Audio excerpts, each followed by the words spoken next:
Nah, kita lebih mudah menandainya karena apa? Bekas pohon porangnya itu yang sudah ripa itu kelihatan. Jadi kalau kita mau menandai lebih mudah. Nah, seperti ini bisa kelihatan.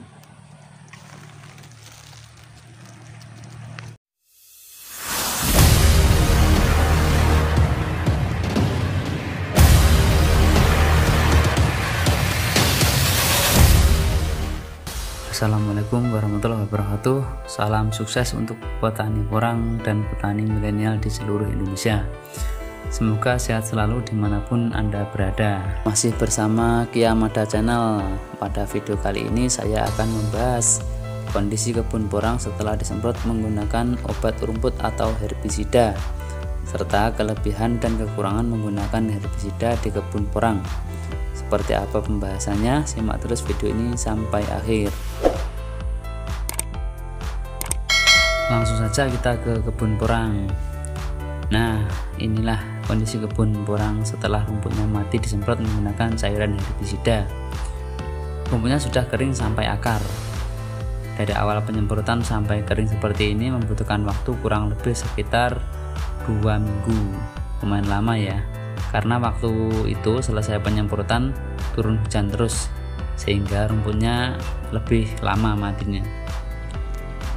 Idealnya kalau kondisinya panas ya, tidak turun hujan, itu dari awal kita penyemprotan itu kurang lebih sekitar 1 minggu itu rumputnya sudah kering. Nah, di sini saya menggunakan herbisida merek Roundup. Ya, kenapa saya menggunakan merek itu? Karena herbisida merek itu mematikan rumput sampai akar, dan rumput membutuhkan waktu yang lumayan lama untuk tumbuh kembali. Kenapa saya menggunakan herbisida untuk mematikan rumput bukannya dibabat secara langsung? Nah, ini adalah beberapa alasan saya. Yang pertama yaitu praktis dan cepat, karena untuk lahan sekitar 1,5 hektar yang milik saya ini, dengan kondisi lahan miring hanya membutuhkan waktu sekitar 2 hari saja, dan itu bisa saya lakukan sendiri tanpa bantuan orang lain. Nah, itu keunggulan yang pertama. Yang kedua, hemat biaya. Ya, tentu saja menurut saya sangat hemat biaya, karena dengan lahan seluas itu saya hanya memerlukan 1 liter saja cairan herbisida. Tentu ini sangat hemat jika dibandingkan dengan dibabat secara langsung, tentunya dengan menggunakan pekerja ya. Karena kalau saya tangan sendiri itu ya tenaganya jelas tidak cukup ya. Itu biayanya lebih mahal kalau kita menggunakan pekerja. Itu yang kedua. Yang ketiga, rumput lebih lama untuk tumbuh lagi karena rumput mati sampai akar-akarnya.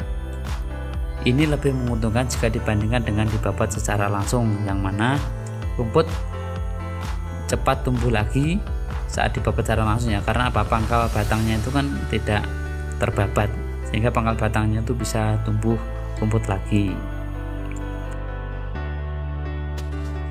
Keempat, katak porang yang tertinggal atau belum sempat diambil akan kelihatan ya.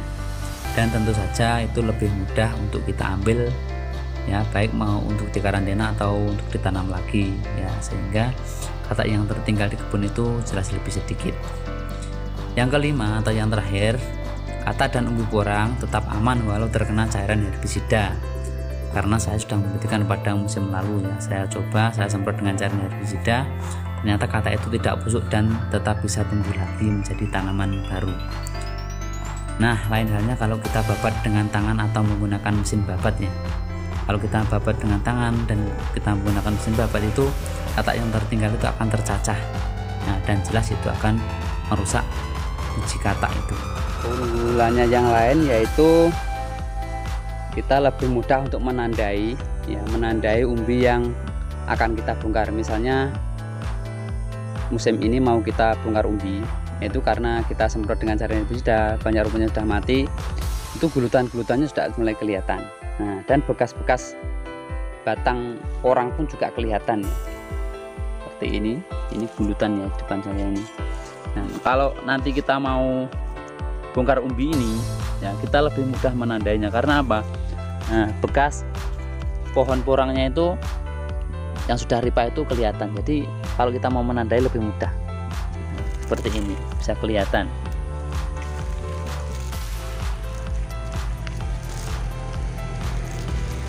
Contohnya seperti ini.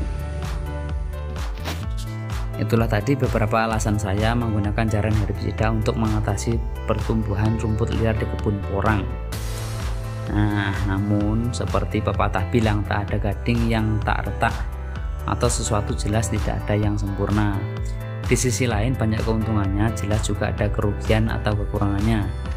Kekurangan dalam menggunakan herbisida yaitu lahan menjadi labil atau mudah longsor, apalagi di daerah lereng seperti kebun saya ini. Itu disebabkan karena akar rumput yang mengikat tanah banyak yang busuk sehingga tanah mudah longsor. Rumput-rumput yang tadinya hijau yang akarnya mengikat tanah itu karena disemprot herbisida, ya tanamannya busuk, tanamannya mati sampai akar, akhirnya tanahnya mudah untuk longsor. Contohnya seperti ini.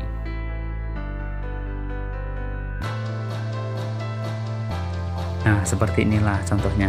Ini mulai ada sedikit-sedikit yang longsor.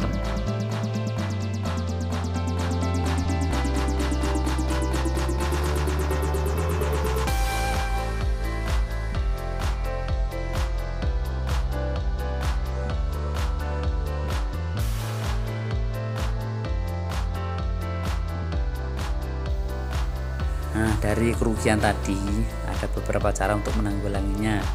Yang pertama yaitu dengan berhati-hati saat menyemprot ya. Jangan sampai tanaman yang harusnya kita lindungi daunnya tersemprot oleh cairan herbisida sehingga akhirnya mati. Kita harus hati-hati. Nah, berikutnya yaitu tanami tanaman di pinggir sekedan ya, atau kalau di tempat saya itu namanya galengan. Di pinggir-pinggir galengan seperti itu. Tanaman di sini bisa ditanami, contohnya kaliandra seperti ini. Rumput gajah juga bisa, tanaman bunga sepatu dan lain-lain. Intinya apa? Intinya di sini selain untuk menahan tanah supaya tidak longsor, juga bisa kita manfaatkan untuk pakan ternak. Ya, tentunya harus kita kontrol ketinggiannya, jangan tinggi-tinggi ya, karena nanti juga akan membahayakan tanah itu. Ya, kita ukur saja setinggi kita ya. Kalau tumbuhnya baru, kita potong, kita jadikan pakan ternak.